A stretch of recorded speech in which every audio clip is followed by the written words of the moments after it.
ക്ലാസ്സിലിരുന്ന് നോറ ജനലിലൂടെ റയാനെ നോക്കുവായിരുന്നു. ഇത് കണ്ടതും നോറ ക്ലാസ്സിൽ ഉച്ചത്തിൽ ഒച്ച വെച്ചു. എല്ലാവരും അവളെ നോക്കി.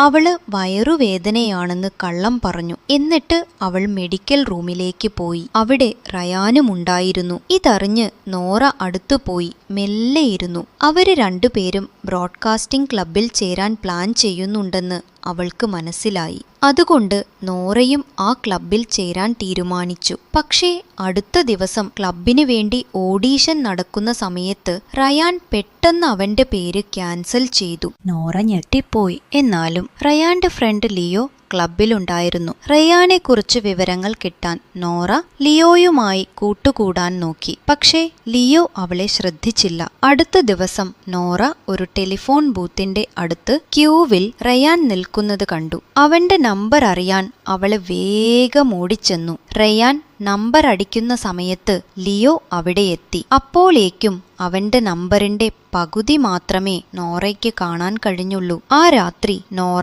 ഒരു ഫോൺ ബുക്കും എടുത്ത് ടെലിഫോൺ ബൂത്തിലേക്ക് പോയി. കിട്ടിയ പകുതി നമ്പർ വെച്ച് അവള് അതുപോലെയുള്ള നമ്പറുകളിലേക്ക് വിളിക്കാൻ തുടങ്ങി. കുറച്ചു കഴിഞ്ഞപ്പോൾ അവൾക്ക് അവസാനം റയാനെ കിട്ടി. സംസാരിച്ചപ്പോൾ അവള് ഒരു സ്ട്രേഞ്ചർ ആണെന്ന് അഭിനയിച്ചെങ്കിലും റയാൻ അവളെ തിരിച്ചറിഞ്ഞു.